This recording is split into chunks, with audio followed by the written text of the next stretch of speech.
कब तक देश को हिंदू मुस्लिम में बांटेगा, कब तक जात पात के मुद्दों में बांटेगा। हम ये सब मुद्दे चलने वाले नहीं है।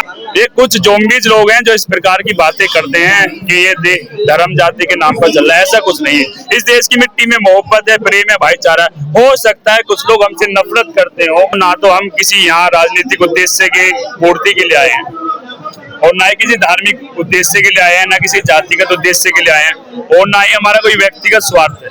इतना भी मत दबाइए, इतना भी मत डराइए कि लोग डरना ही छोड़ दें।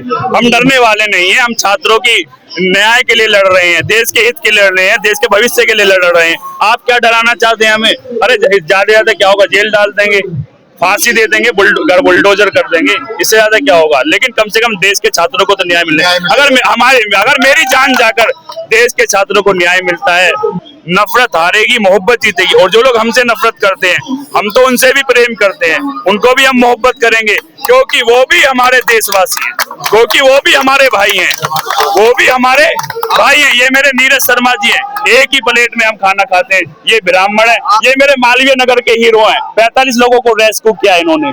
आप क्या बात समझते हैं? आप अपना देश बता रहे हैं, आपके लिए तो कह दिया कि देश पहले निर्धारित कर दिया था। अरे उनके, ये देश किसी का नहीं है, ये देश सबका है, हिंदू का है, मुस्लिम का है, सिख का है, ईसाई का है। और इस देश की बहुसंख्यक आबादी आज भी एक दूसरे के कंधे से कंधा मिलाकर चलने का काम करती है। कुछ नफरती और जो मैं कह रहा हूँ 1% भी वो लोग नहीं है, 1% भी वो लोग कम नहीं है, कुछ पॉइंटों में है। नफरती जोम्बीज है वो मुट्ठी भर भी नहीं। कुछ लोग ये कहते हैं जहाँ पे भी माहौल बिगाड़ना होता है तो वहाँ कुत्ता टोपी दाढ़ी वाले ज्यादा नजर आते हैं। अरे मैं कहता हूँ जिसको जो कहना कहिएगा। हमसे जो नफरत करता है, मैंने क्या कहा, हम उससे भी प्रेम करेंगे। हो सकता है किसी झूठे प्रोपेगेंडे में ऐसे भी खबरें हैं कि आपके घर पर पुलिस गई, क्या ये सच बात है? ये नहीं, मेरे भाई के घर पे गई थी, असलम भाई के घर पे गई थी वो। मेरा नाम असलम खान है। लंदन लगा रहे हैं यहाँ पर। मैं पहले दिन से ही यहाँ पर पानी पिला रहा था। एक्चुअली एक आदमी आया मेरे पास में कि आप बहुत अच्छा काम कर रहे हैं, मैं भी ये करना चाहूंगा। उसने मेरा नंबर लिया और 20 तारीख की बात है ये, और 21 तारीख को रात को 9 बजे कुछ पुलिस मेरे घर में, लोकल पुलिस लेके पहुंचते हैं और वो बस पूछताछ कर रहे थे कि कौन से पार्टी से हैं और क्या आप क्या काम करते हैं, कोई केस है क्या है। हमने पूछा कि किस वजह से, मैं तो यही था, मेरा भाई था छोटा, उसने पूछा कि किस वजह से आप आए हैं, कोई प्रोटेस्ट में जाना, कोई जुर्म तो है नहीं, पानी पिलाना। उनके भी बच्चे हैं, वो अपने बच्चों के लिए जा रहे हैं, वहाँ पर आगे आने वाले फ्यूचर के लिए जा रहे हैं, शिक्षा व्यवस्था को सही करने के लिए जा रहे हैं। तब उन्होंने बोला ठीक है, हम तो आए थे, हमें ड्यूटी मिली थी और हम आए थे, हमें वेरिफिकेशन करनी थी।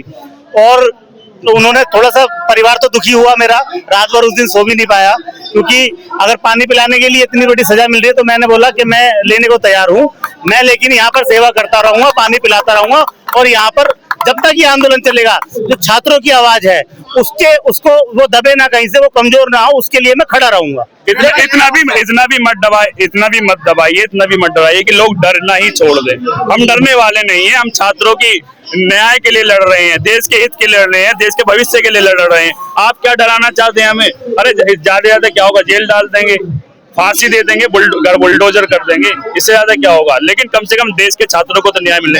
अगर मेरी जान जाकर देश के छात्रों को न्याय मिलता है और देश के छात्रों जो पेपर लीक्स होते हैं वो रुक जाते हैं, तो मैं अपनी जान देने के लिए तैयार हूँ। लेकिन देश के छात्रों को न्याय मिलना चाहिए।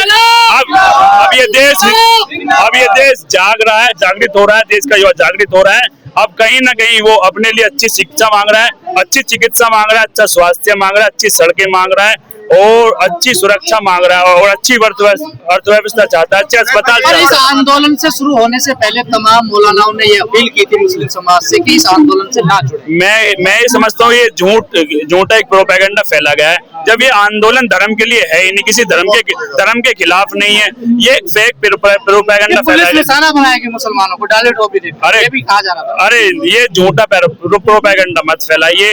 अब मैं कितने सारे मुस्लिम दिखा दूंगा, वॉलंटियर्स मुस्लिम है और जो मुस्लिम सब यार, इसमें क्या मेरा ब्राह्मण भाई है यार। आप हर बार धर्म की बात क्यों करते हैं, मुझे समझ नहीं आता है कि आप यहाँ पे शरबत बांट रहे हैं, पानी बांट रहे हैं, तो ये फंडिंग कहाँ से आ रही है?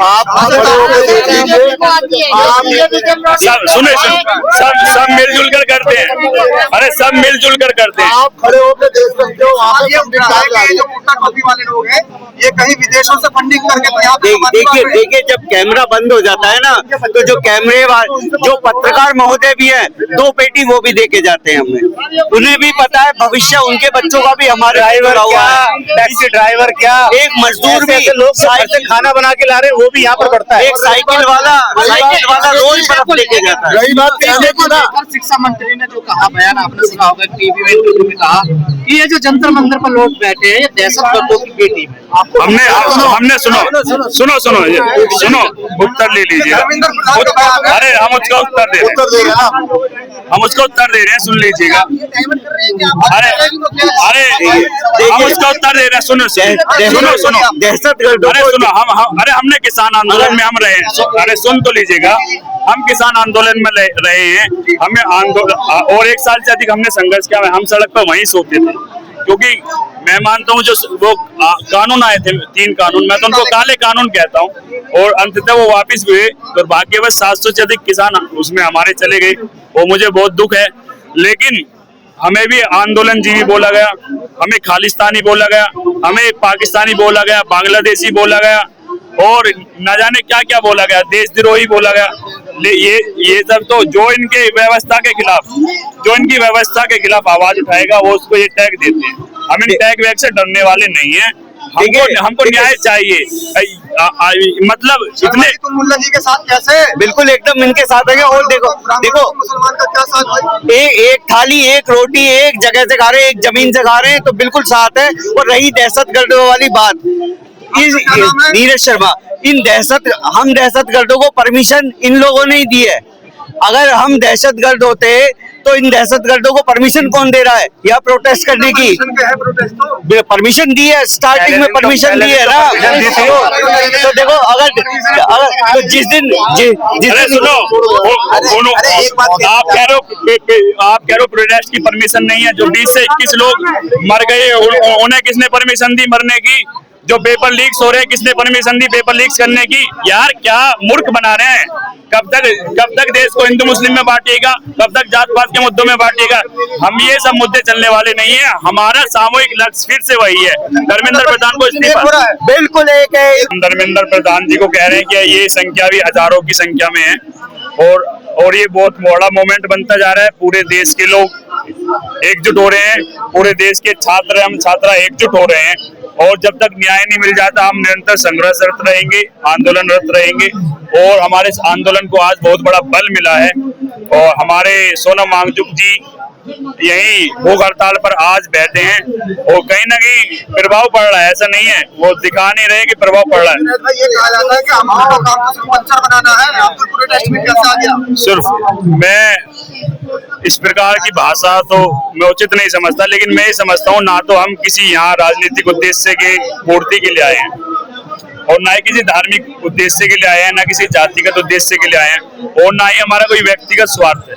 हम ये चाहते हैं कि लाखों लाख नीट के अभ्यर्थियों के साथ जो अन्याय हुआ है, जो अहित हुआ है, अभी रिसेंटली 1-2 दिन पहले महाराष्ट्र में कि मुझे न्यूज मिली, एक बच्चे ने 2-3 मिनट का वीडियो शूट किया, अपनी मम्मा को उसने सॉरी बोला और वो बाहर गया, कुएं में कूदकर उसने आत्महत्या कर ली। वो नीट का भी एग्जाम दिया और नीट का री एग्जाम भी दिया।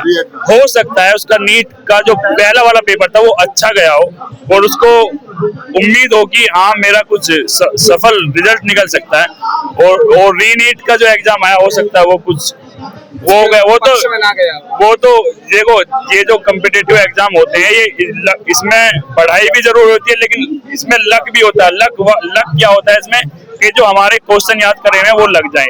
जिस दिन उसके क्वेश्चन याद करे हुए लगे उसी दिन उसकी नौकरी पक्की है।